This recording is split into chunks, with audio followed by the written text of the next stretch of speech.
Muy buenas tardes, tengan todas y todos. Desde el Centro de Capacitación en Educación a Distancia de la UNED les extendemos un cordial saludo. Es un gusto para nosotros contar con su participación en esta charla titulada Desmitificación de la población estudiantil privada de libertad de la UNED, actividad organizada por el CACET con el apoyo de la Defensoría Estudiantil. Durante esta actividad buscaremos sensibilizar sobre la realidad de la población estudiantil privada de libertad en la UNED, así como sus situaciones y desafíos específicos. Antes de iniciar oficialmente, les recuerdo que esta actividad está siendo grabada. En este sentido, les sugiero tomar las medidas del caso, por si desean que se mantenga su privacidad y la confidencialidad de sus participaciones. No obstante, les comento que pueden hacer llegar las intervenciones al especialista mediante el chat de la herramienta, es decir, por vía escrita, y al concluir su intervención, abordaremos sus consultas y comentarios. Asimismo, les recuerdo verificar que sus nombres se encuentran correctos en el usuario de Zoom para hacer más ágiles sus participaciones y registrar su asistencia. También, si alguien lo requiere, puede hacer zoom a la pantalla compartida haciendo uso de las teclas Control o comando más scroll en el mouse. Finalmente, debido a que esta actividad se realiza desde la modalidad de teletrabajo, podríamos escuchar algún ruido de fondo que escapa al control de la persona que tiene la palabra en ese momento. Y de sufrir algún contratiempo por problemas de conexión, trataremos de resolverlo a la brevedad posible, por lo que agradecemos su comprensión. Sin más, damos inicio a nuestra charla. Me permito presentarles a nuestra especialista invitada, la máster Heidi Lucía Arce Ovares.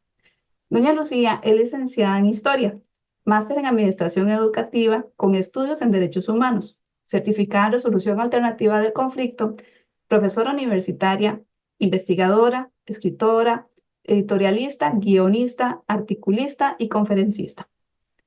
Ha laborado en el Ministerio de Educación Pública, Ministerio de Justicia y Paz, Ministerio de Cultura y Juventud y la Universidad Estatal a Distancia. Ha publicado libros sobre tópicos diversos y artículos de revista. Productora y locutora de radio en programas educativos. Doña Lucía es además Premio Nacional de Gestión y Promoción Cultural 2021, mención honorífica por un encuentro con la historia, la Ruta del Bicentenario 1821-2021, considerada como una propuesta de democratización y un aporte significativo a popularizar la historia de Costa Rica de manera dinámica y lúdica, siendo un proyecto de gran viabilidad y proyección, en cuyo germen están las alianzas institucionales, así como la intervención comunitaria. Actualmente es directora de la Defensoría Estudiantil de la UNED. Doña Lucía, muchas gracias por acompañarnos esta tarde-noche. Deseo el espacio. Muy buenas tardes a todas y a todos. Muchísimas gracias por esta posibilidad. Agradecer a todo el equipo del CECET por gestionar toda esta gran posibilidad. Y pues encantada de encontrarme con todos y con todas esta noche. Voy a permitirme compartir mi presentación y tal vez, compañeras, si por favor me indican si se está viendo en pantalla. Sí, perfecto. Bueno, muy bien, como les decía, Jennifer, mi nombre es Lucía Arce y desde la Defensoría Estudiantil, pues les enviamos un abrazo muy solidario y voy a empezar con el tema de hoy que tiene que ver con la desmitificación de diversos aspectos en el sistema penitenciario. Primero, voy a empezar comentándoles algunos aspectos generales del sistema penitenciario en Costa Rica, que de por sí es muy particular. Tomando como marco de referencia el resto de América Latina. Una persona en Costa Rica puede ir a prisión eh, en diferentes circunstancias, pero en términos generales puede sufrir de una prisión preventiva, que es cuando la persona tiene un juicio pendiente, pero y entonces es recluida porque hay ciertos riesgos y entonces desde ahí se convierte en una persona privada de libertad. Una vez que la persona está sentenciada, puede estar ubicada en alguno de estos espacios. Los centros de atención institucional, que desde la universidad conocemos como los famosos CAI, o las unidades de atención integral, que son GUAI. Ambos pertenecen a lo que se conoce como el nivel institucional, es decir, en palabras simples, cárceles cerradas. Una vez que la persona está prisionalizada, tiene opciones de completar su sentencia estando con algún tipo de libertad asistida. Puede ser una libertad condicional que se le otorga la mitad de la pena, puede ir a un espacio semi-institucional, es decir, de menor contención, donde puede pernotar de 1 a 5 a 5 noches por semana y hacer trabajo interno y salir los fines de semana. Hay muchas variables, está el monitoreo desde la casa. Están espacios de salud, tanto mental como física, en donde también personas enfermas pueden estar o completar su sentencia. Y bueno, finalmente el término de la sentencia. Dentro de los establecimientos penitenciarios que existen en el país, voy a hacer un brevísimo recorrido porque en la universidad hablamos mucho de ellos, ¿verdad? Entonces, tal vez como para tener una idea más espacial, dentro de los centros de atención institucional tenemos el Bill McCullin, que es un centro, el centro principal para personas, mujeres privadas de libertad. Está San José, que conocemos como San Sebastián. Está el CAI Nelson Mandela, que queda en San Carlos, el Antonio Bastida de Paz, que queda en Pérez Celedón, el Marcus Garvey en Limón, el 26 de julio es el CAI de Punta Arenas, el CAI Liberia, el Jorge de Bravo, que es el que queda en Cartago, el Carlos Luis Fallas, que queda en Guapiles, y dentro del complejo de Occidente, que es lo que nosotros llamamos la sede universitaria, la Reforma. Hay 8 establecimientos penitenciarios con características distintas. Está propiamente el Jorge Arturo Montero, que es lo que antes conocíamos como Reforma. Está Terrazas, justamente al lado. El Luis Paulino Mora, que antes llamábamos San Rafael o Puesto 10. El Gerardo Rodríguez Echeverría, que popularmente se conoce como el Virilla. El Adulto Mayor, donde están las personas sentenciadas con edades mayores a 65 años. Y hay un centro que se llama el Centro Nacional de Atención Específica, que tiene algunas particularidades, pero que básicamente está como inmerso en una modalidad de máxima seguridad, aunque no necesariamente es máxima seguridad. Igual está máxima seguridad dentro del Jorge Arturo Mortero, pero no es un centro penitenciario y ahí tenemos estudiantes, generalmente 2 o 1 persona estudiante. Perdón, veámoslos aquí en el mapa. En todas las provincias del país hay CAI, hay centros de atención institucional. Todos los podemos ver en el listado de la columna derecha, ¿verdad? En el caso de San José tenemos el CAI San José o San Sebastián y ahí podemos ver desagregados. No los voy a repetir todos, pero les voy a dar un minuto para que ustedes puedan observar en cada una de las provincias, ¿verdad? Los establecimientos penitenciarios que tienen una simbología de color. Estas son las cárceles que nosotros llamamos cerradas y son en el territorio nacional, las cuales atendemos a través de nuestras sedes universitarias y de la sede La Reforma, particularmente para los centros de atención institucional. Ahorita más adelante me voy a permitir caracterizarlos un poco más, pero en términos generales, estos establecimientos penitenciarios tienen un poco más de restricciones que algunas otras modalidades. Había mencionado también que dentro del nivel institucional, es decir, de cárceles cerradas donde los privados de libertad no tienen ninguna posibilidad de movimiento, sino que toda su accionar, toda su vida está dentro de los establecimientos penitenciarios, están un espacio que son las unidades de atención integral, las UAI. Yo siempre he dicho que las UAI son como cárceles VIP y eso suena tal vez un poco raro, pero nos da una idea muchísimo más clara de la diferenciación entre estos establecimientos penitenciarios. Se crearon hace aproximadamente unos 5 años y en Costa Rica en la actualidad hay 3.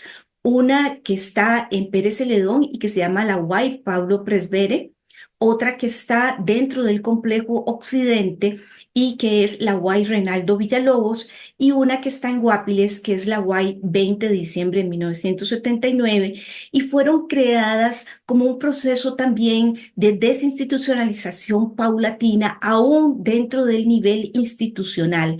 Las personas que pasan a estas cárceles que tienen infraestructura muy bien dotada, más adelante me voy a referir a esto, donde podemos encontrar muchos recursos, todas tienen una arquitectura muy similar y hay espacios claramente diferenciados, escuelas más dotadas, espacios de salud, espacios de recreación, etcétera, y que fueron construidas a partir de un concepto técnico profesional para que las personas pudieran salir una vez que tuviesen un tiempo de estar en un CAI, en un centro de atención institucional, por su propia voluntad ser trasladados a una UAI, porque es requisito para poder pernotar o estar ubicado en una UAI, trabajar y estudiar las dos cosas al mismo tiempo, además de llevar un montón de procesos dentro de su plan de atención técnica que lo comprometen, pero que además está pensado para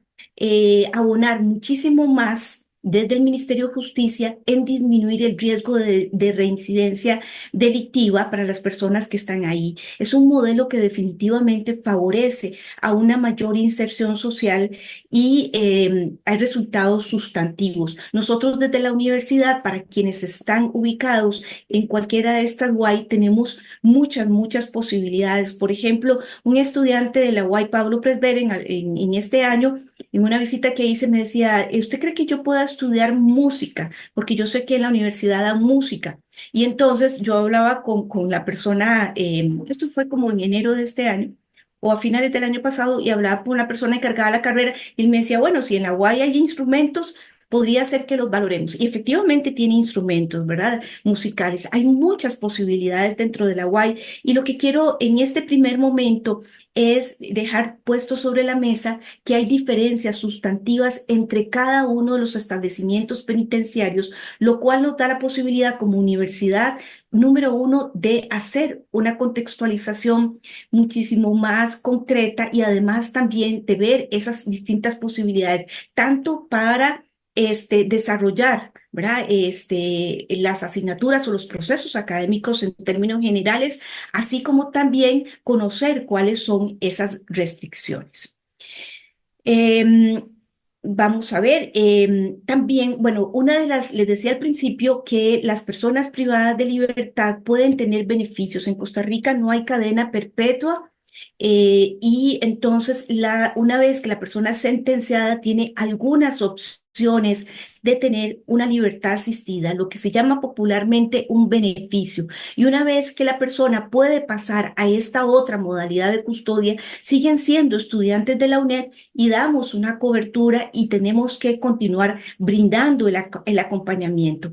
Están los centros de atención institucional, que aquí pueden verlos en este mapa y en su recuadro, ¿verdad? Y tenemos en todas las provincias también. Se les llama CASIS por sus siglas, es decir, centros de atención semi-institucional, o también muy frecuentemente se les llama SEMI. Entonces, hay uno para las mujeres, que se llama el CASI La Mujer, y los demás son de varones. En Costa Rica estamos suscritos a un convenio internacional que se llaman las reglas mínimas para los reclusos Nelson Mandela desde hace alrededor de unos 50 años, y establece una serie de condiciones, entre ellas de tratamiento de las personas reclusas, y dentro de ellas está, por ejemplo, el que los hombres y las mujeres estén en espacios diferenciados, lo mismo que los adultos y los menores de edad. Ahorita lo vamos a ver. Y entonces, las personas que tienen un plan de egreso que puede ser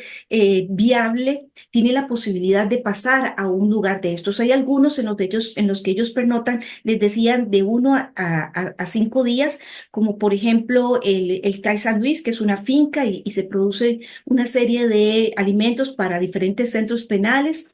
Y hay otros, como por ejemplo el de San José, donde no se pernota ni un solo día y la persona va a firmar una vez a la semana o cada 15 días o una vez al mes. Hay un equipo de profesionales que les da atención.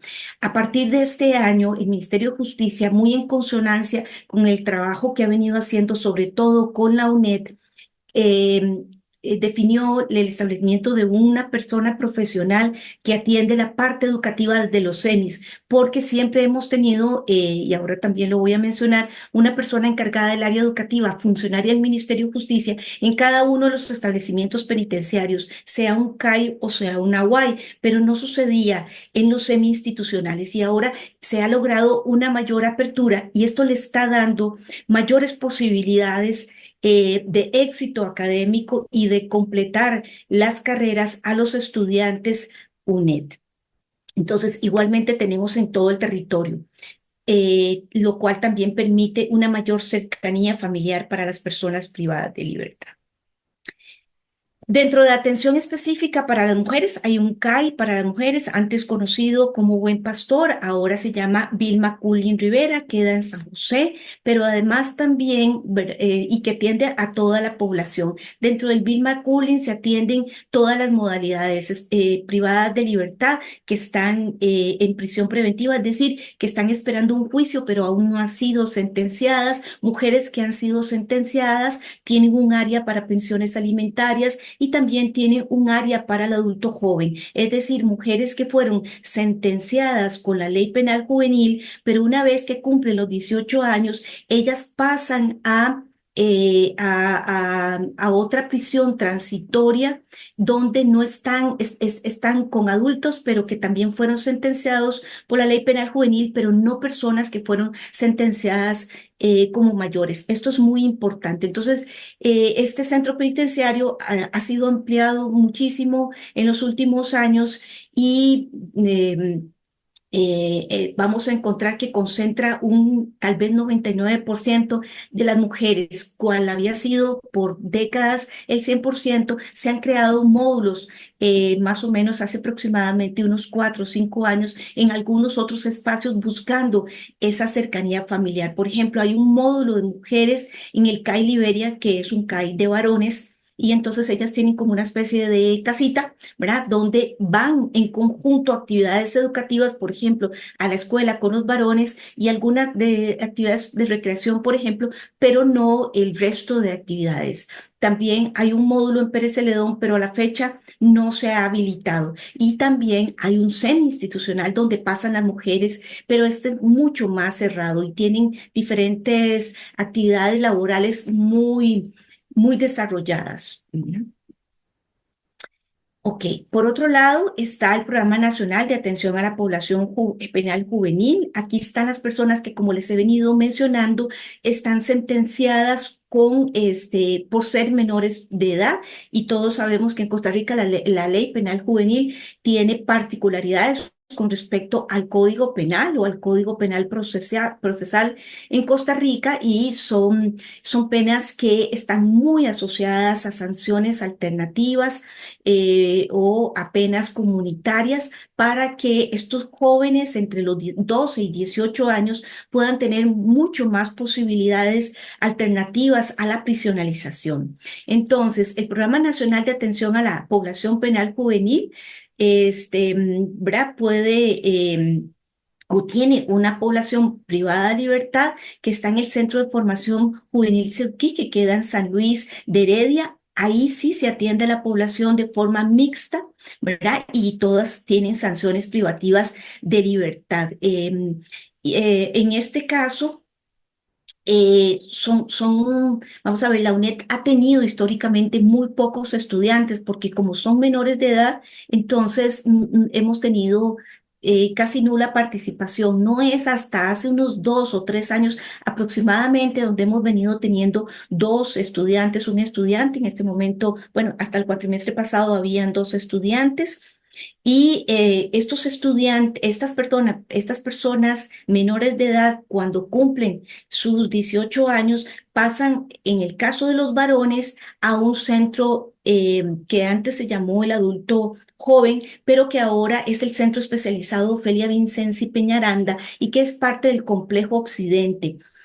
La población de adulto joven en Costa Rica, sobre todo en el caso de los varones, ha sido sumamente compleja en todo sentido. En términos generales, la población privada de libertad, 2 de cada 3 privados de libertad son adictos, sin embargo, o han tenido en algún momento problemas de adicción. Sin embargo, en el adulto joven o el centro especializado Ofelia Vincenzi, la problemática es mayor, el grado de violencia es sustantivo y entonces ha costado muchísimo que tengamos población estudiantil en el Ofelia Vincenzi. Sin embargo, dichosamente, desde hace aproximadamente 2 años se ha motivado muchísimo la participación y la matrícula de estudiantes. El año pasado, la Defensoría Estudiantil, en conjunto con la universidad, digamos, con el funcionario de la academia, Vive y diferentes, la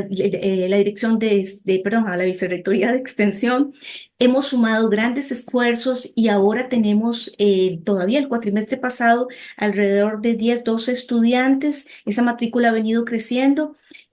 Pero ya hemos completado en el territorio nacional la participación con estos jóvenes. El trabajo es mucho más complejo, pero tenemos centrado muchísimas esperanzas en ese proceso de transformación. Más adelante les voy a mencionar cómo está compuesta por grupos etarios la población estudiantil UNED. Quería, dentro de algunos datos que siempre nos preguntan sobre cómo es esa composición de la población penitenciaria en general y de la UNED, me voy a permitir darles algunos datos simplemente para mirar esa radiografía, aunque no de forma muy particular.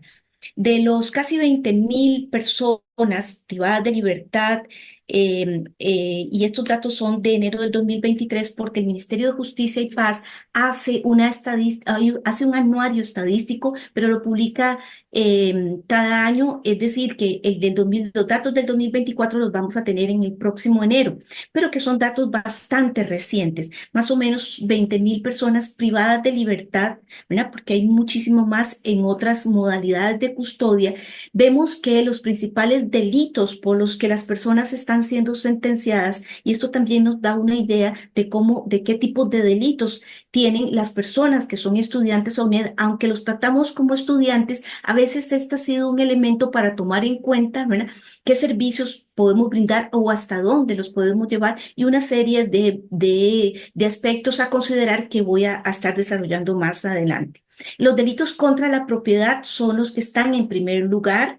Delitos contra la propiedad puede ser robo, hurto, puede ser calificado, puede ser simple, hay diferentes modalidades. Pero todavía hoy, a pesar de que pensamos que los delitos contra la salud pública pudieran ser los más importantes, aún sigue siendo los delitos contra la propiedad y probablemente la razón está por lo que les mencionaba anteriormente, que una gran cantidad de la población es adicta y muchas veces roba para consumir. Representan el 28% de los delitos por los que las personas que están sentenciadas guardan prisión. En segundo lugar, la ley de psicotrópicos, que son delitos contra la salud pública y que está muy cercano, casi un 24%, delitos contra la vida, como por ejemplo, como el homicidio, que representan casi un 16%, y delitos sexuales, que representan casi un 15%, un 14,56%.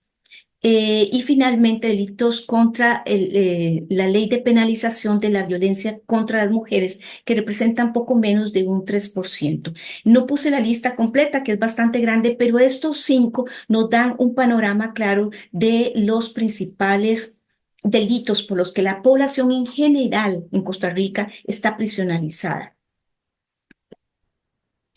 En esta tabla podemos ver la población penitenciaria de acuerdo con los programas y por sexo, pero voy a destacar principalmente la cantidad de población que en Costa Rica, enero de 2023, tenía una sentencia, pero bajo distintas modalidades de custodia. Sentenciadas habían casi 18.000 personas, indiciadas casi 4.000 personas que están con apremio corporal con pensión alimentaria, cerca de 300, en suspensión del proceso a prueba. Vean qué interesante, casi 12.000, se parece mucho a los que están prisionalizados.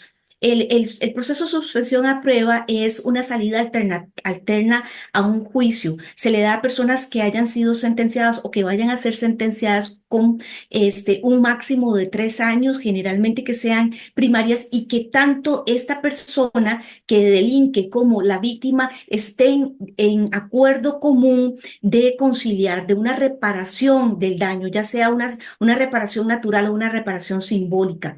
Y que, pero entonces lo que quiero mostrar es que hay muchísima gente que está en la calle, que trabaja, que nos topamos en el bus, que cruzamos la calle, que está a la par de nosotros en el cine sentado, etcétera, ¿verdad? Que están con procesos de suspensión del procedimiento a prueba o con sanciones alternativas también, pero que son personas que fueron sentenciadas y que están desarrollando una vida, digamos que en principio normal, con una situación jurídica y que en proporción es casi la misma que las personas que están dentro de los centros penales.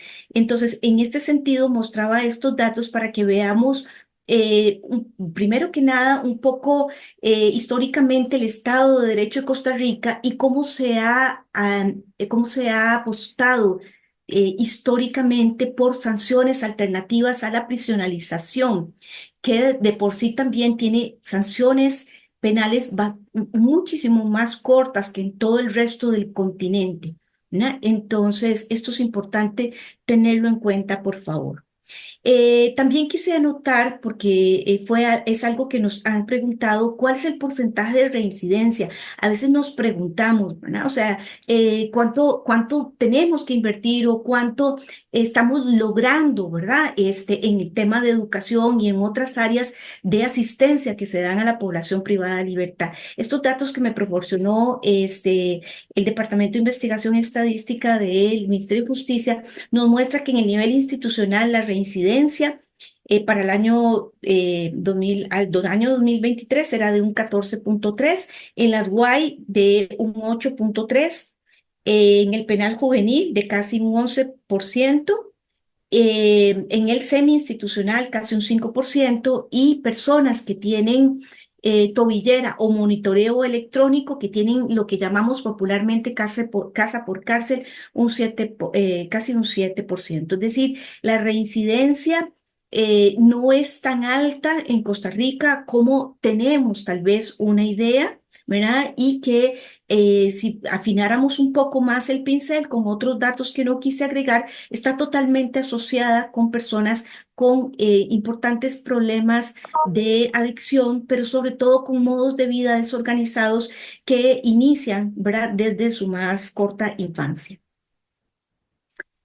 Bueno, datos importantes en términos generales, veamos cómo se compone porcentualmente la población eh, privada de libertad, según escolaridad y según sexo. Bueno, tenemos para mujeres y hombres, veamos que hay personas, digamos, hay porcentajes que se distribuyen bastante similar en los diferentes grados de escolaridad. Podemos encontrar las prisiones, es uno de los espacios donde podemos encontrar una cantidad importante de personas analfabetas, personas con primaria incompleta, personas con primaria completa, que son la mayoría, pero también vemos que hay un componente importante de casi un 27% con secundaria completa, y en términos de universidad completa, vean que tenemos un 1.21%, es muy pequeña. Entonces, este componente de universidad completa o de universidad incompleta tiene que ver con las contribuciones significativas que hace la universidad de manera sustantiva, porque es muy poca la población que entra a prisión con universidad completa. Tiene que ver y está más asociado con delitos que no corresponden a los principales que les enlisté hace un momento. El Ministerio de Justicia también tiene un convenio con el Ministerio de Educación, en donde el Ministerio de Educación, al igual que nuestra universidad, da servicios educativos a nivel de alfabetización, de primaria y de secundaria, además de cursos libres. Entonces, nosotros tenemos estudiantes en UNED que pudieron haber empezado aprendiendo a leer y escribir y que han llegado después de un proceso a llegar a la universidad. Esto, ¿verdad? Es muy meritorio, pero a veces puede respondernos también a los vacíos que a veces encontramos, ¿verdad? Porque obviamente no es lo mismo desarrollar procesos de educación en primero, segundo ciclo, tercer ciclo y educación diversificada a través de modalidades de educación abierta o bien de programas como el CINDEA, que llevar procesos completos como tal vez, ¿verdad? Como nos pasó a nosotros que pudimos desarrollar un proceso de escuela o de colegio completo con una serie de elementos adicionales como socialización, como componentes culturales, etcétera. Pero lo que quiero dejar por sentado es que hay una gran inversión que hace el Estado en educación desde alfabetización hasta la educación superior, que en este último caso, pues corresponde, como todos conocemos, únicamente a la UNED siendo su modalidad a distancia. Sin embargo, la Universidad Nacional, la Universidad de Costa Rica, la Universidad Tecnológica principalmente, bueno, el TEC, tienen o desarrollan diferentes procesos de acompañamiento formativo a los estudiantes privados de libertad. Ahora bien, ¿cuál es esa radiografía para los estudiantes UNED? Vamos a particularizar. Para el primer cuatrimestre del 2023, donde apenas estábamos empezando a ver los beneficios de la exoneración, recordemos, dicho sea de paso, que la mayor cantidad o el porcentaje más alto de estudiantes privados de libertad históricamente, digo históricamente porque la universidad brinda el servicio hace más de 4 décadas al Ministerio de Justicia, a los estudiantes privados o a los privados de libertad para que realicen estudios superiores. Teníamos cerca de 500 estudiantes, particularmente 459, y podemos ver en ese gráfico de barras cómo están distribuidos en los diferentes establecimientos penitenciarios, incluyendo el penal juvenil y incluyendo la cárcel de mujeres. Sin embargo, en el desarrollo del 2023 y a la fecha, perdón, a inicios del 2024, gracias probablemente a la exoneración, esto prácticamente se duplicó. Hay un crecimiento de un 99% en un año de la matrícula, ¿verdad? Y entonces, y bueno, podemos verlo además también en este cuadro que podemos observar en el lado derecho, también por montos de sentencia. Quise juntar dos elementos para poder analizar información de forma más general. Entonces, podemos observar que a principios de este año teníamos 902 estudiantes, la matrícula es similar, ¿verdad? En el segundo cuatrimestre, y si el que se haya duplicado, pues ha implicado, la población ha implicado una gran presión por los recursos, claro que sí, ¿verdad? Veámoslos por sentencias. Un poquito más de un 8% de los estudiantes UNED privados de libertad tienen sentencias de 0 a 5 años, un 23%, que es el porcentaje más alto. De 5 a 10 años, la mayor cantidad de estudiantes privados de libertad que tenemos tienen sentencias en ese plazo, o más bien en este rango. De 10 a 15 años, un 16%, de 15 a 20 años, un 7,5%, de 20 a 25 años, un 8,2%, y de 25 años o más, un 17%.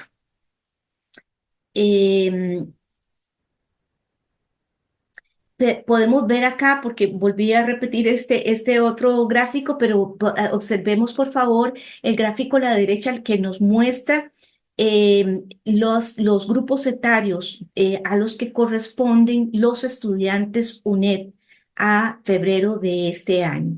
la mayor parte está concentrado, bueno, está distribuido en estudiantes que van de entre los 30 a los 40 años principalmente. Esos suman básicamente cerca de un 40%. Los estudiantes más jóvenes no llegan a un 1%, entre 20 y 24 años cerca de un 8%, de 25 a 29 casi un 14%, y como les mencionaba, el mayor grueso de nuestra población está entre un grupo etario entre los 30 y los 40 años. Muy bien. Dados estos datos, ¿verdad? Y teniendo ya un panorama más claro de quiénes llegan a prisión, en qué condiciones, cómo se convierten en un estudiante UNED, ¿verdad? Estando privado de libertad, y todas las modalidades posibles en las que la universidad desarrolla un proceso de acompañamiento académico. Vamos a hablar un poquito sobre el convenio específico de cooperación interinstitucional entre el Ministerio de Justicia y Paz y la UNED. El primer convenio que se suscribió fue a inicios de la década de 1980, es decir, ya tenemos más de 40 años de brindar servicios a la población privada de libertad como única universidad, lo que ya he citado. Y sin embargo, propio de cualquier convenio, este se remoza periódicamente. La última versión que tenemos es de noviembre del 2021, que es la que estamos ejecutando en la actualidad. Me permití extraer algunos aspectos fundamentales, sobre todo el objetivo y el fin, cuáles son los compromisos de la UNED y cuáles son los compromisos del Ministerio de Justicia según el convenio que está en vigor. El objetivo es promover la incorporación de las personas privadas de libertad a la educación superior, lo cual se cumple a cabalidad, propiciando la inserción social con mejores herramientas en la educación y en la formación. La inserción social es lo vital, ¿verdad? Es el aspecto que más destaca el convenio suscrito entre ambas instituciones, y todos estos aspectos que les estoy incluyendo aquí los tomé prácticamente textual del convenio porque me interesaba pues resaltar y que tengamos muy en cuenta, ¿verdad?, cuáles son esos compromisos que tanto el Ministerio de Justicia como la universidad tienen. La inserción social, la universidad y el Ministerio de Justicia, a través de los servicios universitarios que les brindamos, puede lograrse mediante una acción coherente, razonada, respetuosa y disciplinada. Y sobre todo, dice el convenio, la universidad va a ajustar los servicios académicos que brinda la población privada de libertad, ajustándose a las circunstancias ambientales y a las características particulares de la población privada de libertad. ¿Por qué? Porque procura brindar precisamente oportunidades sociales y de desarrollo de los derechos fundamentales de las personas privadas de libertad, que constituyen, dicho sea de paso, derechos humanos y el derecho educativo, tal cual, constitucionalmente, y también responde a todas las obligaciones que mediante convenios Costa Rica se ha suscrito. Tiene como objetivos específicos fortalecer la estructura administrativa y educativa entre las dos instituciones para facilitar constantemente la incorporación de estudiantes privados de libertad. Y como vemos, de forma creciente, solo le mostré los datos de los 2 últimos años, pero de forma creciente cómo ha venido esta aumentando, y que ahora vemos prácticamente que en esos mapas de establecimientos penitenciarios en todo el territorio nacional, prácticamente la totalidad de los 20 centros penales que tenemos en Costa Rica cuentan con al menos una persona estudiante UNED. Busca también coordinar entre ambas instituciones todos los recursos posibles que necesitamos para brindar los servicios humanos, materiales, tecnológicos, y este convenio ya incluye el tema de conectividad por primera vez en más de 40 años, con las particularidades que tiene, y ya ha venido dando los primeros pasos. Esto tiene una serie de características y vamos a ver, de aspectos en los que hay que reparar con mucho detalle, y más adelante me voy a referir para precisamente desarrollar las actividades académicas. evaluar periódicamente todos los procesos de formación educativa por parte de las dos entidades. En el caso nuestro, la evaluación que se anotó en este convenio, que fue también un aspecto novedoso, es que el CIEI debe hacer un informe anual de los servicios educativos. El año pasado hizo un informe y con un excelente trabajo por parte de los compañeros y compañeras del CIEI y que nos muestra cómo son las condiciones de los establecimientos penitenciarios y sobre todo cuáles son los resultados de los servicios que estamos dando. Y con la novedad de que se tomaron en cuenta otras modalidades de custodia distintas a los CAI, es decir, al nivel institucional, o sea, los centros penitenciarios cerrados, ¿verdad? Considerando cada vez más esa amplitud, ese impacto de los estudiantes con otras libertades asistidas. Los compromisos de la UNED es dar una oferta académica específica bajo criterios de calidad, exigencia y rigurosidad. Eh, y bueno, indica que esa oferta es propuesta analizada por las instancias de la UNED cada cuatrimestre y debe considerar regulaciones y prohibiciones y otras condiciones específicas de los estudiantes privados de libertad, ¿verdad? Entonces, es muy interesante que el convenio dice estos aspectos, pero desde el punto de vista de la contextualización de los estudiantes privados de libertad. Realizar procesos de prematrícula, que como sabemos es la única población a la que se le realiza prematrícula e incluye la participación de una gran cantidad de actores dentro de la universidad, como las vicerrectorías de investigación y académica, por supuesto las direcciones de nuestras 4 escuelas, los encargados de carrera, de cátedra, lo puse así tal, la dirección de extensión, porque lo tomé como está en el convenio, pero bueno, todos sabemos que ahora tenemos las 2 nuevas vicerrectorías y entonces las incluye. Las sedes universitarias que cumplen un papel fundamental, ya lo vamos a conversar, y Vive y por supuesto algunas otras oficinas como FIDIBE, la Oficina de Recursos, el Programa de Atención a Estudiantes Privados de Libertad que pertenece a Vive y algunas otras instancias que particularmente están dentro de las distintas vicerrectorías que el convenio establece. Además, exige brindar inducción y orientación a los estudiantes de primer ingreso. Esto es un trabajo que nos ha costado un poquitito más por falta de recursos humanos. Sin embargo, con un esfuerzo enorme por parte de la Vicerrectoría de Docencia, la Vicerrectoría de Vida Estudiantil, se han logrado avances cualitativos en este sentido, ¿verdad? En donde en la medida en que más nos demos la mano, la logremos articular mejor, ha dado muchísimo más resultados. Hay que dar, ¿verdad?, seguimiento desde el programa de atención a estudiantes privados de libertad, sobre todo en el movimiento tan común, tan frecuente que tienen los estudiantes privados de libertad, que puede ser de un CAI a otro, de un CAI a una UAI, de un CAI a un semi-institucional, de un CAI a un nivel en comunidad, es decir, donde están albergados o donde se atienden a las personas con libertad condicional, monitoreo electrónico, etcétera, en todas esas modalidades. Y desde el año pasado, como todos sabemos, se exonera el costo de matrícula a los estudiantes privados de libertad, que como les decía, tuvieron por muchos años BKB, pero tenían que pagar la cuota de los 2.700 colones de la FEUNED. Algunos otros compromisos son servicios particulares de extensión y de investigación. eh, y una novedad de este convenio, de este remozamiento del 2021, es que el CONRE aprobó la donación de equipos para los centros de atención institucional.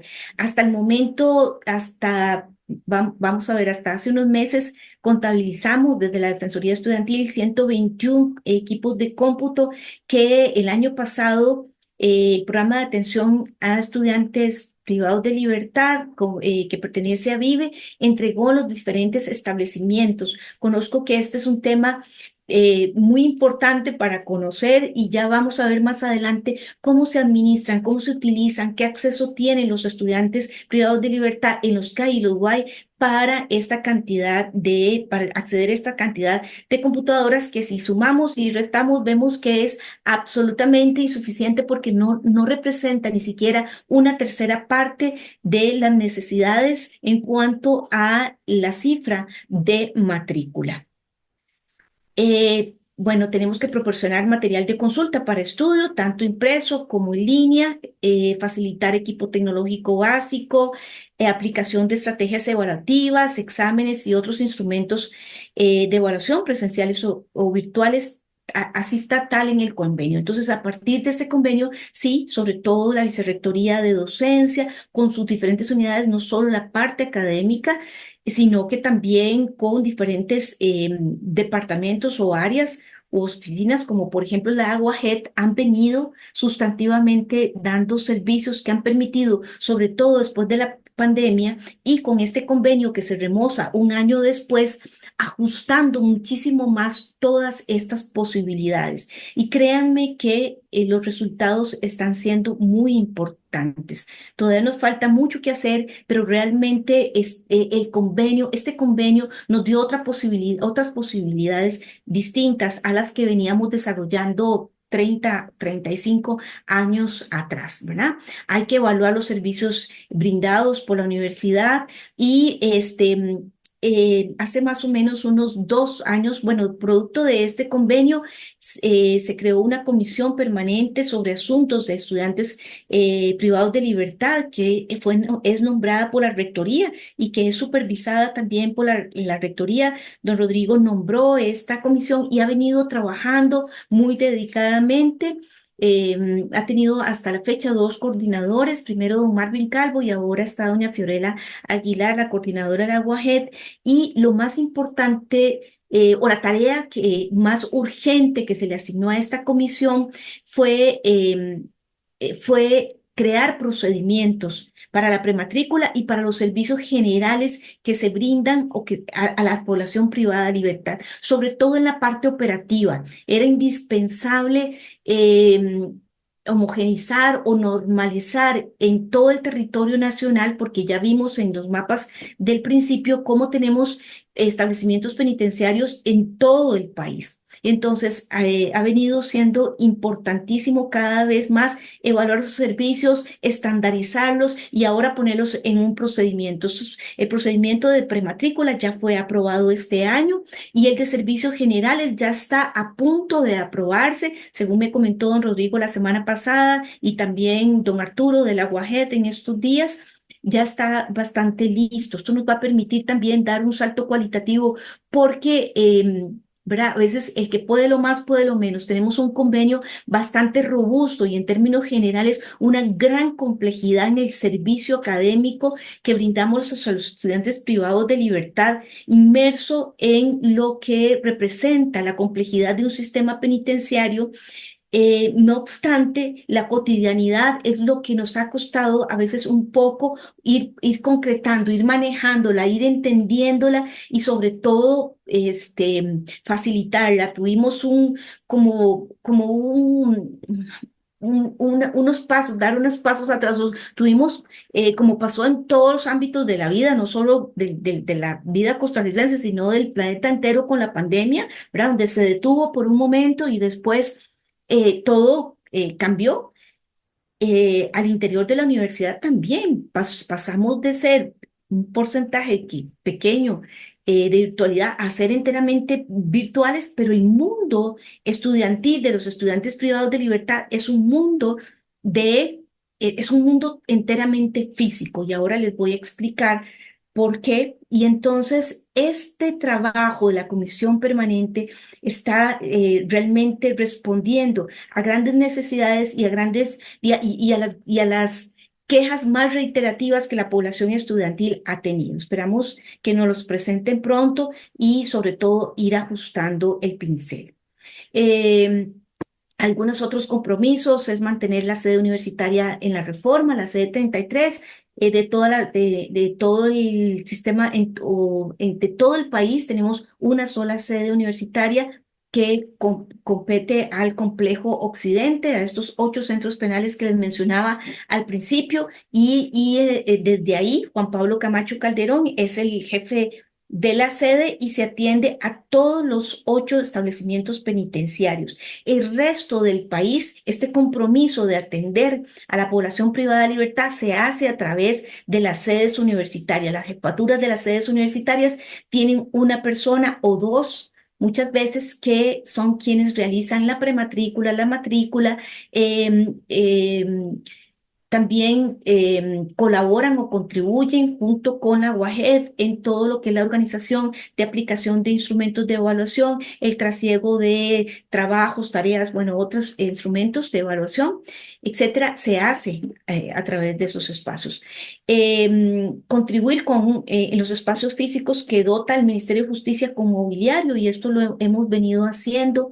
Digo hemos porque la Defensoría ha participado en algunos momentos con diferentes instancias, a veces con contribuciones de enlaces o de vínculos, etcétera, pero que tanto Vive, sobre todo a través del programa, junto con el Ministerio de Justicia, han ido concretando. El equipo tecnológico ya se los mencionaba, bueno, se han venido dando mayor cantidad de computadoras. Todavía nos falta dar pasos, pero ya se está trabajando mucho en esto, en tener espacios para videoconferencias, y los entornos virtuales parecieran no estar tan lejanos. Ahora les voy a explicar por qué. Y bueno, el mantenimiento de la infraestructura, que es facilitada por el Ministerio de Justicia y Paz. Mientras que el Ministerio de Justicia y Paz está comprometido con tener una persona, un funcionario encargado de la sección profesional educativa en cada establecimiento penitenciario, que es el enlace con el funcionario o funcionaria de la sede universitaria para en conjunto solventar y garantizar todos los servicios que la UNED realiza en los establecimientos penitenciarios. Es responsabilidad de ellos también darnos espacios para que los estudiantes privados de libertad UNED tengan al menos un aula. Esto ha costado mucho a lo largo del tiempo, porque el Ministerio de Justicia, tal vez por ser numéricamente mayor la cantidad de estudiantes que tienen en primaria y en secundaria, comparativamente hablando con los estudiantes UNED, eh, lo, ha quedado como un poco rezagado la dotación de espacios. Sin embargo, hoy por hoy, en los 20 establecimientos penitenciarios tenemos al menos un aula. Todavía en el 2023, el Marcus Garvey, el Centro Penitenciario de Limón, y el 26 de julio, el Centro Penal de Punta Arenas no tenían aula. Sin embargo, por el esfuerzo compartido y vinculado de la universidad en sus diferentes dependencias que brindan servicios, logramos que ambos tuvieran un aula, y ya, o sea, se pintaron, contribuyeron también significativamente, muy importante, doña Cindy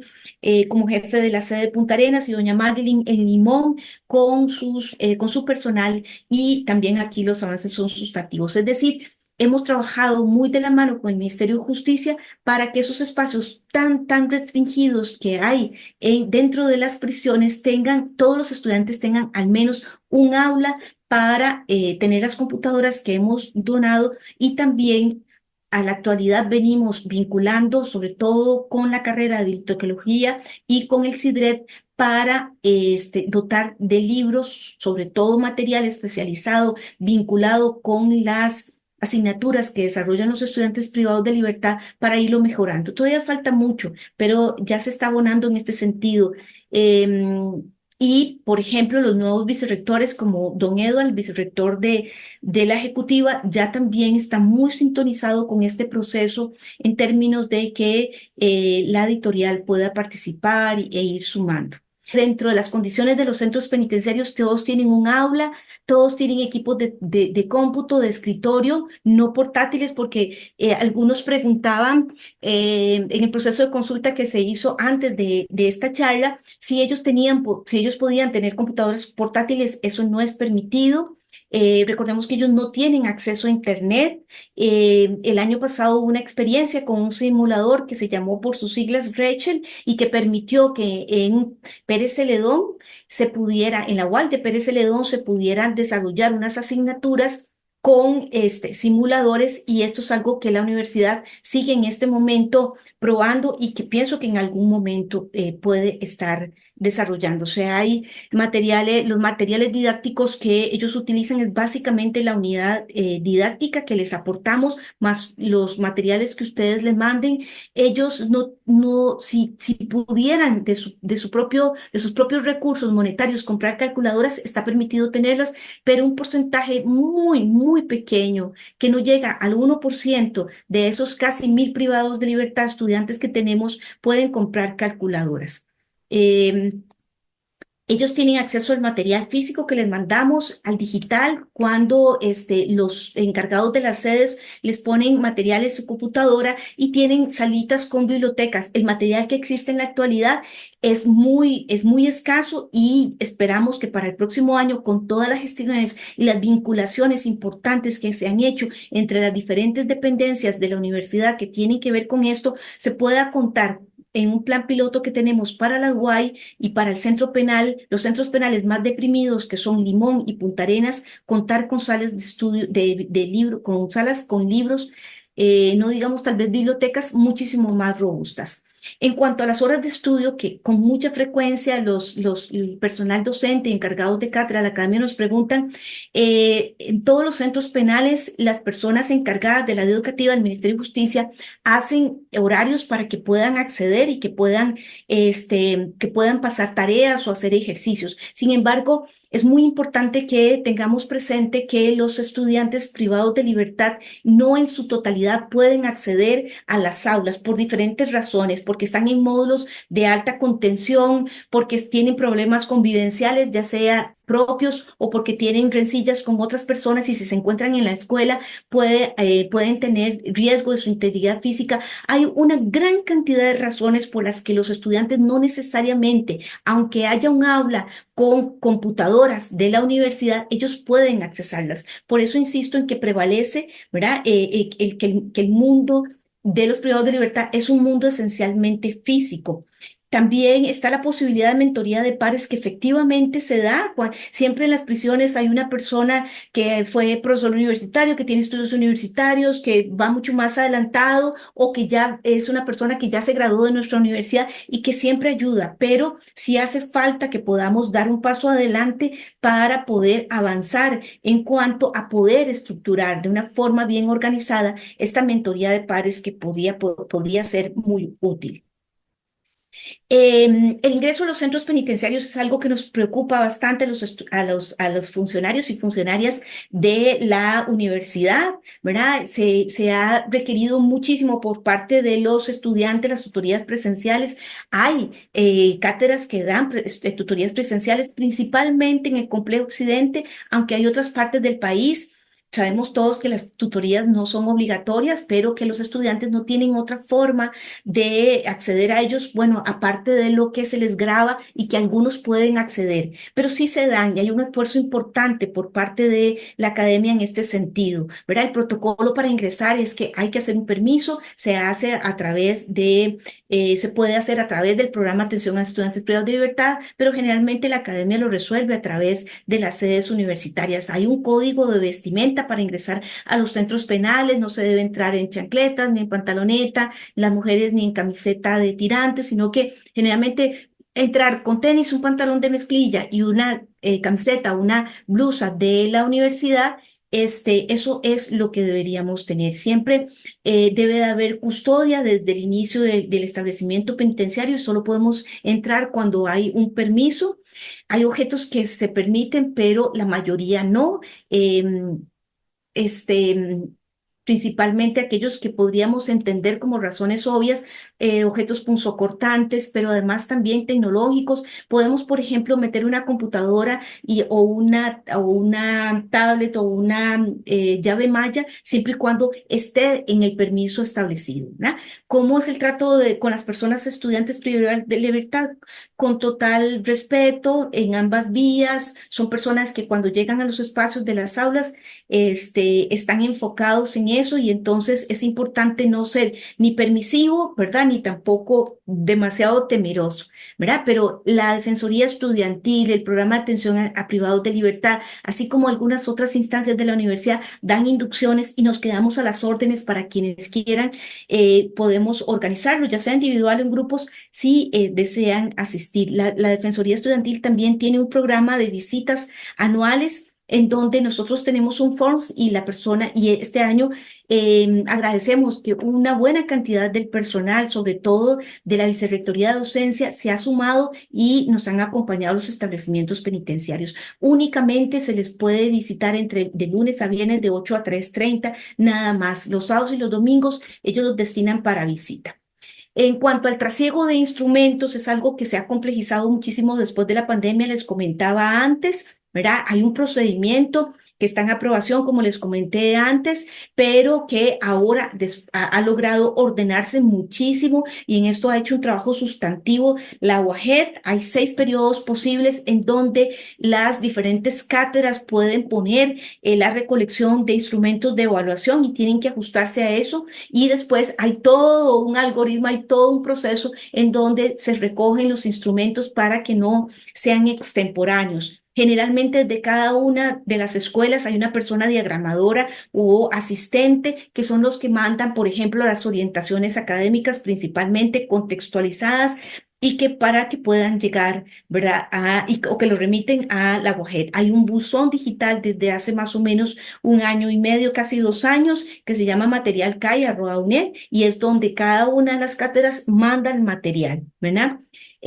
También en cuanto a lo que es el trasiego de instrumentos, los compañeros de la UAGED tienen procesos de atención y sobre todo de inducción. Y si ustedes también quieren solicitarlos, pues pueden escribir a su coordinadora, que es doña Fiorera Aguilar, ¿verdad? Y ellos son, ¿verdad? Excelentes y muy dispuestos siempre, muy comprometidos y aquí podrían profundizar en este tema.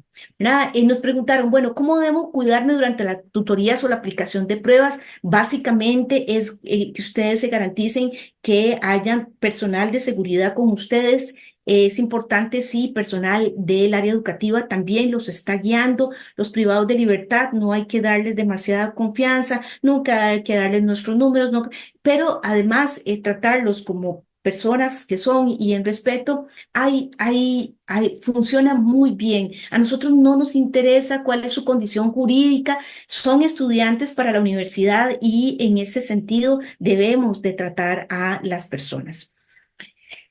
Otro aspecto sustantivo, ya casi voy terminando, son las orientaciones académicas contextualizadas. Hace más o menos unos 10 años empezamos con la experiencia de contextualizar las orientaciones, que es distinto a adaptarlas, ¿verdad? La adaptación tiene que ver con algunas eh, condiciones que pueda presentar una persona y que necesite, ¿verdad? O que estén más orientadas hacia una adecuación. Pero la contextualización tiene que ver con los espacios en donde están las personas, cuáles son sus limitaciones, cuáles son las restricciones, cuál es ese contexto, la experiencia, qué conocimientos previos tienen. Lo que priva en el sistema penitenciario es la seguridad y tenemos que ajustar a eso porque la escasa movilidad y además también las diferentes condiciones y ubicaciones de las personas privadas de libertad definen todo lo que los alcances que podamos tener, ¿verdad? Entonces,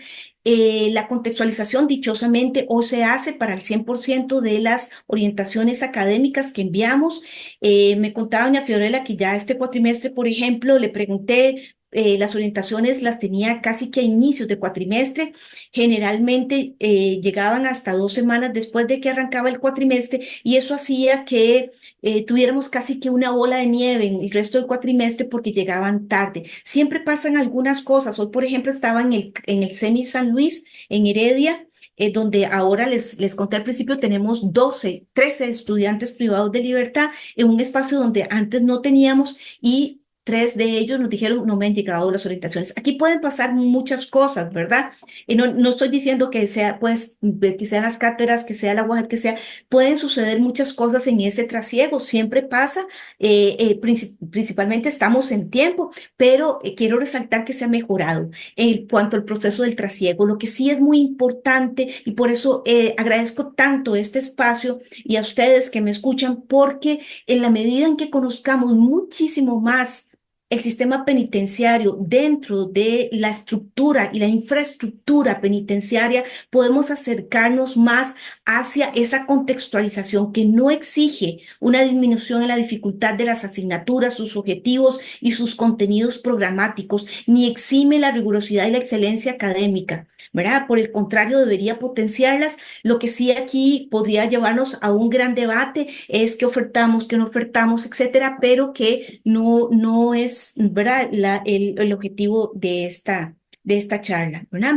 En cuanto a la oferta académica específica, a la fecha todavía por un acuerdo del CONRE del 2021 que está vigente, la oferta se hace cada cuatrimestre, la presenta la academia o la vicerrectoría de docencia, con la participación, por supuesto, de todas sus escuelas y se hace se presenta al CONRE para que se apruebe. Aquí, bueno, desde el 2021 se había dejado de empadronar, ahora se está retomando dichosamente el empadronamiento y también al interior de algunos espacios de análisis, como por ejemplo la Comisión de Políticas de Desarrollo y Sedes Universitarias, se está ahorita remozando la política de estudiantes privados de libertad que data del 2010 y hay avances sustantivos, pero también se ha estado trabajando y aquí hay un trabajo muy importante desde las direcciones de las escuelas y las escuelas mismas, por supuesto, con la participación de muchísimos actores en una oferta que defina con claridad las carreras que se dan, ¿verdad? Y no solamente tengamos, digamos, la oferta a partir de las asignaturas. El plan de estudio es algo que poco conocen los estudiantes privados de libertad, matriculan más a partir de lo que se oferta y hay que guiar más. Hace más o menos un año, año y medio, 2 años, se empezó a trabajar con planes remediales para que los estudiantes pudieran ir completando su plan de estudio, ¿verdad? Y ahora también se habla de la posibilidad de un consentimiento informado tomando en cuenta los montos de las sentencias, etcétera. Es decir, esto implica una gran complejidad, pero que en este momento, de forma responsable, las diferentes dependencias están haciendo el ejercicio y que esperamos que pronto pues, pueda llevarnos a buen puerto. Básicamente, ¿verdad? Estos son aspectos que respondían como a esas grandes consultas que tenemos las diferentes instancias que trabajamos con población privada de libertad y que traté de abarcar todas en esta hora. Y me quedo a las órdenes para las diferentes consultas que quieran presentar con muchísimo gusto. Muchísimas gracias, doña Lucía, por esta intervención. Tenemos algunas preguntas y comentarios por parte de las personas participantes. Nos indica la compañera María Lina, dice como sugerencia que la UNED implemente una charla o curso permanentemente para las personas docentes que trabajan con población privada de libertad por primera vez, en el que se aborde el tema de diseño de orientaciones contextualizadas, la revisión de instrumentos, entre otros, así como se lleva inducción a la UNED, ética en la función pública, etc. Tatiana dice, eso urge porque a veces en lugar de favorecer su proceso de aprendizaje, se entorpece y no se conocen las particularidades que viven. Como un ejemplo reciente, una tarea a mano y el docente lo castiga por ello. También nos indica Tatiana, bueno, qué bueno que el CIDRED está trabajando dentro de los centros porque la falta de información para sus tareas y trabajos es evidente. Incluso les piden a paciente y no tienen manuales que puedan consultar. Después pregunta María Lina, propiamente, si hay estudiantes trans en el sistema penitenciario y si existe algún protocolo al respecto, doña Lucía. Perdón, otra vez, es que se me cortó un poquitito la comunicación, por favor, ¿podría repetir? Claro, dice María Lina, si hay estudiantes trans en el sistema penitenciario y si existe algún protocolo al respecto. Gracias por esta pregunta, es muy importante. Sí existen, ¿verdad? No solo trans, hay diferentes, ¿verdad? Estudiantes eh, y en temas de preferencia, de género, etcétera. Y bueno, dichosamente Costa Rica tiene un sistema penitenciario en donde hemos avanzado muchísimo en el respeto de los derechos humanos. Entonces, si la persona es trans, por ejemplo, la persona puede vestirse como desee, se respeta la forma en como se llama, ¿verdad? Por ejemplo, en el CAI Liberia hay un estudiante ya de larga data que está muy avanzado y que se llama Beatriz. Entonces, voy a Beatriz, todos le llamamos Beatriz, yo ni siquiera sé cuál era su antiguo nombre, ¿verdad? Pero sí, sí hay, por parte de la universidad se ha dado un gran respeto para ellos, por parte del Ministerio de Justicia no hay restricciones en cuanto a vestimenta, en cuanto a uso de maquillaje, en cuanto a uso de, digamos, de diferentes elementos o actividades. Sí, somos muy vigilantes desde la Defensoría Estudiantil en términos de cómo, ¿verdad? Se trata a estas personas estudiantes, pero con gran regocijo puedo decir que si no hay un protocolo exactamente, ¿verdad? Y esto aquí lo estoy anotando para tratarlos, pero hasta el momento no hemos tenido problemas importantes y ni tampoco denuncias por parte de estudiantes en esta condición para con los servicios que brinda la universidad. Gracias.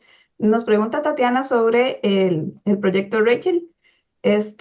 Si usted podría referirse a este punto, si podría indicarnos como con mayor profundidad quiénes son las personas a cargo y dónde se podría conseguir más información al respecto.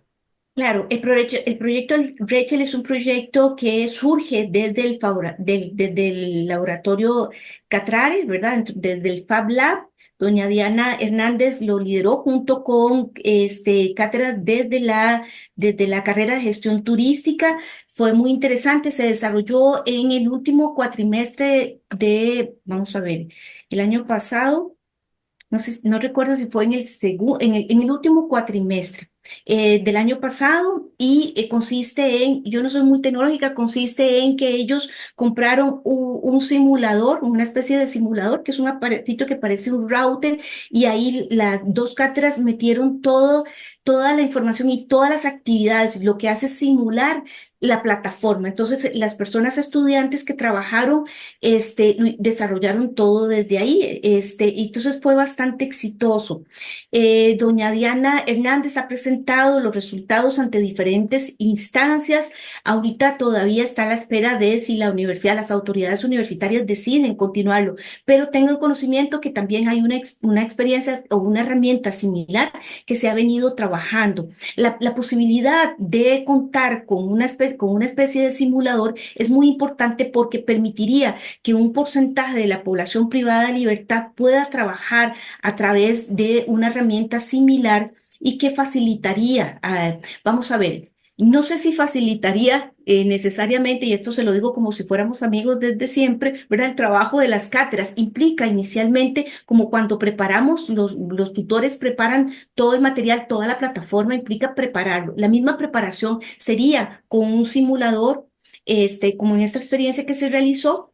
Sin embargo, no tiene internet, ¿verdad? Tiene un costo también, pero nos da la gran ventaja que el estudiante se está familiarizando con una herramienta muy parecida a la plataforma, está haciendo trabajos que no puede hacer ahora muy fácilmente, una infografía, algunos materiales en algunas asignaturas, qué sé yo, de la carrera, por ejemplo, de servicios de salud, etcétera. Fueron experiencias en donde se pudo observar un gran éxito. Es más, una de las personas privadas de libertad estudiante no sabía usar una computadora y fue una de las personas que se escogió porque era de la UAI, perdón, de la UAI de Pablo López Bere en Pérez Ceredón y empezamos por enseñarle en conjunto, se vincularon diferentes instancias y enseñar a usar la computadora. Al final él fue exitoso en sus cursos y esto nos acerca muchísimo más. Recordemos que el 100% de los estudiantes probablemente no podrán acceder a esto, pero es una ruta muy clara en la que la universidad puede abonar para que podamos ir crecientemente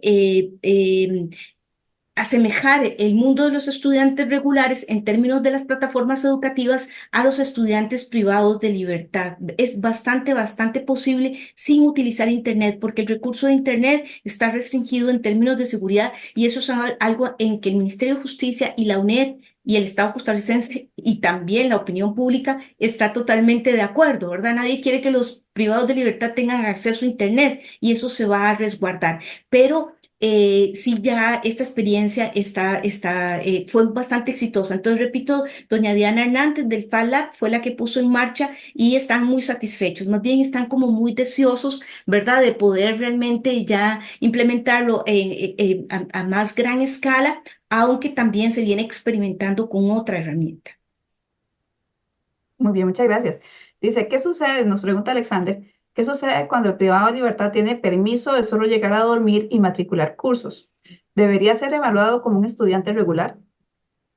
Gracias también por esta pregunta. Es muy interesante. Cuando un estudiante está en el nivel semi-institucional, es decir, con una libertad asistida, donde en el día va a trabajar, en la noche va a dormir a su casa, lo mismo que el fin de semana, va una vez por semana, cada 15 días o una vez al mes, porque hay un equipo de profesionales que está regulando, que esté cumpliendo con todo lo que se le pide y además también evita con ese acompañamiento la reincidencia. Este estudiante si sale a mitad de cuatrimestre, si en este momento que ya pasó la matrícula, aunque esté empezando el cuatrimestre o un poquito dentro de un mes, pasa a un nivel semi-institucional donde va nada más a pernotar una o pocas veces a la semana a un semi-institucional, nosotros digo como universidad, ¿verdad? No me refiero a la defensoría, las instancias correspondientes.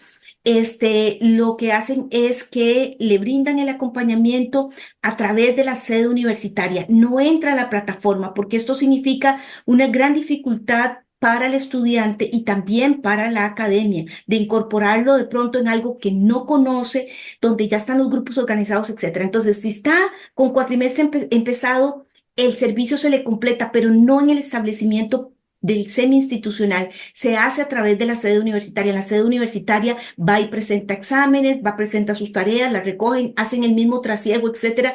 Todo lo completa en la sede universitaria correspondiente. Inclusive, si estuviera en el complejo occidente, cualquiera de estos 8 centros penitenciarios no lo hace en la sede de Reforma, porque la sede de Reforma da un servicio exclusivo para internos, para personas prisionalizadas dentro de cualquiera de estos CAI o guay. Tendría que ir a la sede universitaria de La Juela, ¿verdad?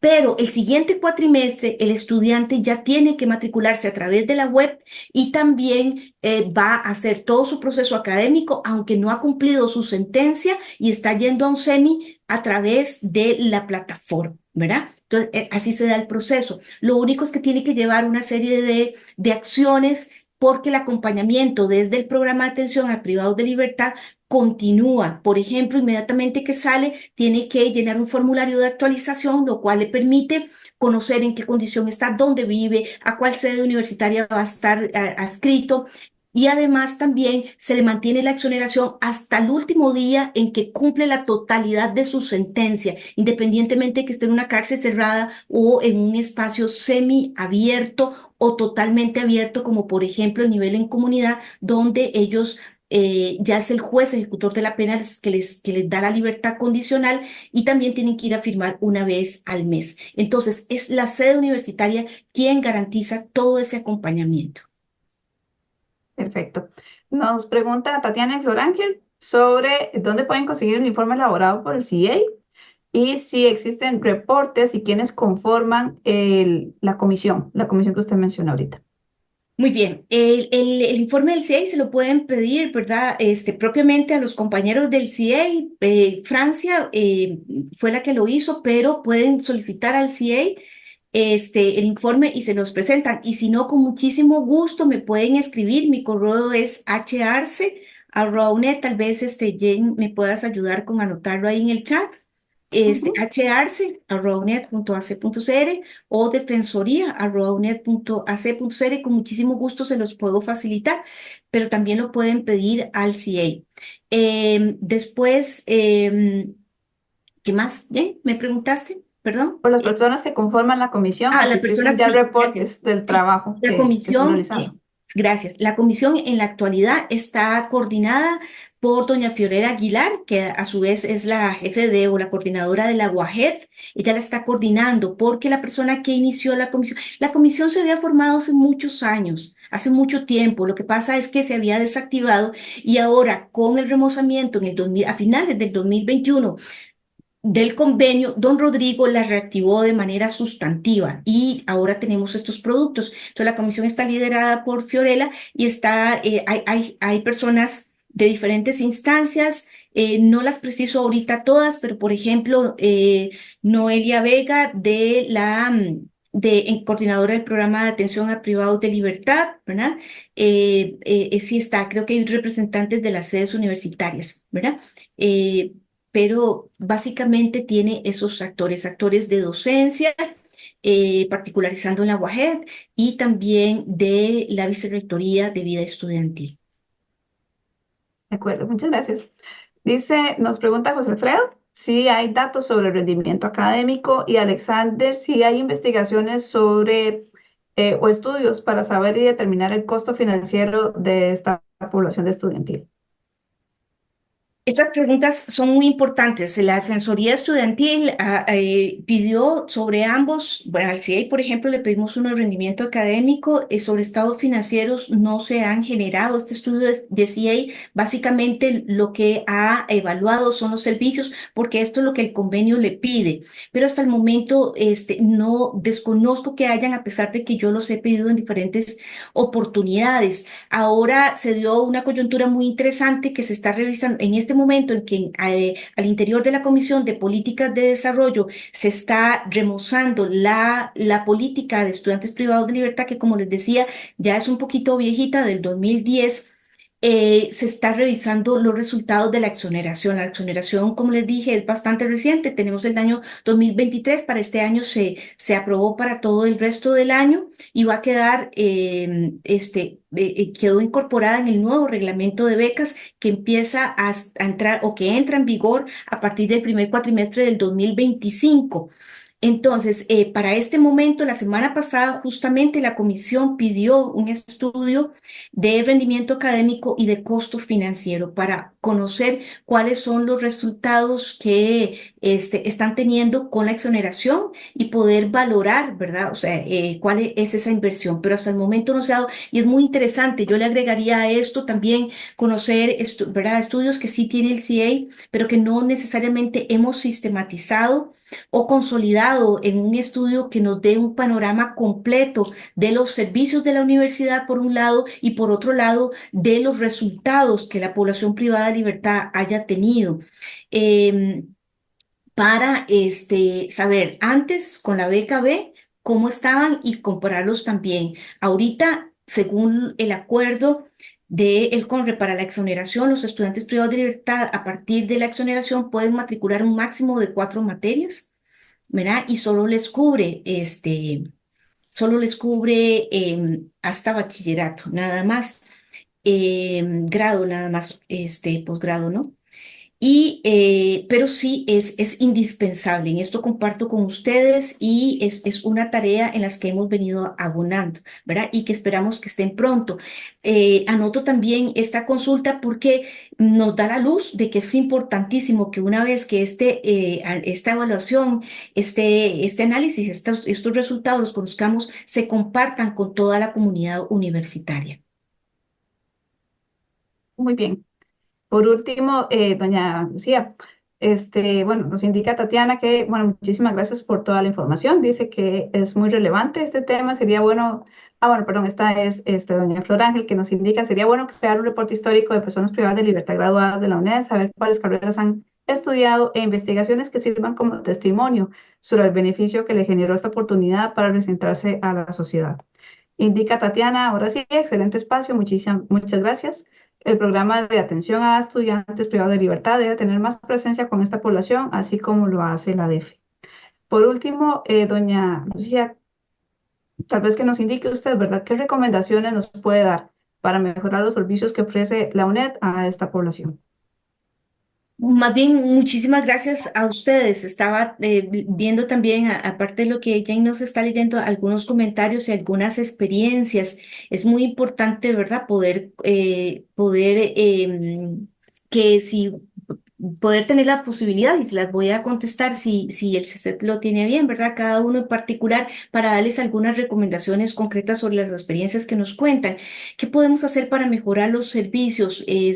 Bueno, normalizar los servicios que damos a través de las sedes universitarias, y esto es algo que ya se está haciendo. Estamos a las puertas de un procedimiento. La contextualización es fundamental, entender cómo son los establecimientos penitenciarios y las diferencias que hay en cada uno. Dichosamente, la política que se está actualizando para estudiantes privados de libertad considera las diferencias de cada uno de los establecimientos penitenciarios. Yo estoy convencida absolutamente que las personas debemos estar capacitadas. Tenemos que tener en conocimiento los aspectos necesarios para brindar un servicio. Por eso comparto la necesidad de este curso de contextualización para el personal docente.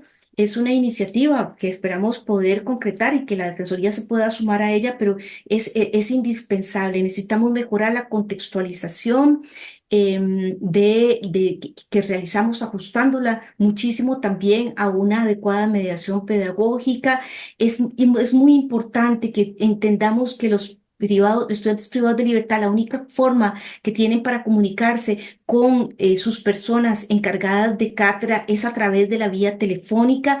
Ya sabemos, porque hicimos una consulta a la SERGE y ya lo hemos estado difundiendo. Las llamadas de los estudiantes privados de libertad pueden ser atendidas como llamadas por cobrar, aun cuando la persona tenga la línea transferida a su celular. Si está teletrabajando, el costo recae a la línea de la universidad. Entonces, en las orientaciones académicas, extraigamos todo aquello que sea virtual, genera mucha confusión. Es muy importante que la orientación llegue completa. La mayor parte de las orientaciones llegan fraccionadas, es decir, llega la orientación inicialmente dándoles todo, digamos, como el componente general, objetivos, calendario, ¿verdad? Formas de trabajo, pero los trabajos que se les asignan a los estudiantes van llegando poco a poco, y esto genera confusión, genera estrés, ¿verdad? O sea, no permite al estudiante a veces planificar. Recordemos que el estudiante puede estarse moviendo constantemente, como le mencionaba antes, puede pasar de un centro penal a otro, de una modalidad a otra, y si tiene todo el material, eso le facilita muchísimo. Entonces, les hago un llamado muy respetuoso a que las orientaciones académicas vayan con todas las tareas, con todas sus rúbricas, con todos sus trabajos. Acercarnos, visitar los establecimientos penitenciarios es muy importante. A veces tenemos la idea de que la persona privada de libertad se matricula simplemente para abonar a su descuento de la pena, para tener un mejor plan de egreso. Sin embargo, no importan las razones por las que una persona se matricule. Lo importante es que el proceso formativo que la universidad brinda a los estudiantes privados de libertad no solo abona en democratización, en derechos humanos, sino que también transforma a seres humanos. Y esos 912 estudiantes o esos 1.000 estudiantes, veámoslos individualmente como un ser humano que está transformándose en su proceso, poco a poco, y que es una experiencia maravillosa poder compartir y poder llegar a, ¿verdad? A trabajar con ellos. Realmente estamos, aunque suene muy romántico, abonando no solo en la inserción social, sino que también en la transformación de seres humanos en términos de la educación, de oportunidades, de derecho, en términos de cultura de paz. ¿Verdad? Yo tuve la oportunidad hace poco que estaba en Pérez Celedón, donde un privado de libertad me decía: no me han llegado las orientaciones, no tengo el libro, por favor, ayúdenme con esto, estoy un poco atrasado. Y de verdad se los pido, porque el día que yo pierda la posibilidad de estar en la universidad, ese día es donde realmente yo voy a estar preso. Entonces, el constructo de libertad también es ese imaginario histórico y colectivo que nos trae una gran responsabilidad. No quiero terminar sin agradecer a todos ustedes, a todas las personas, porque la universidad somos el conjunto de dependencias y cada una de las áreas hace un aporte sustantivo. Yo desde la Defensoría solamente me he reforzado del compromiso absoluto que cada uno de ustedes, ¿verdad?, hace en un trabajo muy importante en favor de ese derecho humano que es el derecho a la educación. Y sí hay mucho por hacer, pero lo único que necesitamos es tener esa disposición de seguir, ¿verdad? Capacitándonos, de seguir haciendo ¿verdad?, las cosas mejor. Desde la Defensoría estamos a las órdenes. Por reglamento, la Defensoría brinda asesoría a todo el funcionariado. Entonces, todas las veces que requieren consultarnos, ahí estamos presentes en esa medida es donde podemos avanzar y creo que ese sería nuestro mayor aporte. Sí hemos logrado después de la pandemia grandes cosas y estamos en un momento en donde de estos 40 años, los cuales he estudiado muchísimo los servicios que la universidad brinda a la población privada de libertad, cuanto más ahora desde la Defensoría Estudiantil. Yo creo que este es nuestro gran momento. Es el momento en donde la universidad está todavía muchísimo más comprometida. Hay muchísimo que hacer.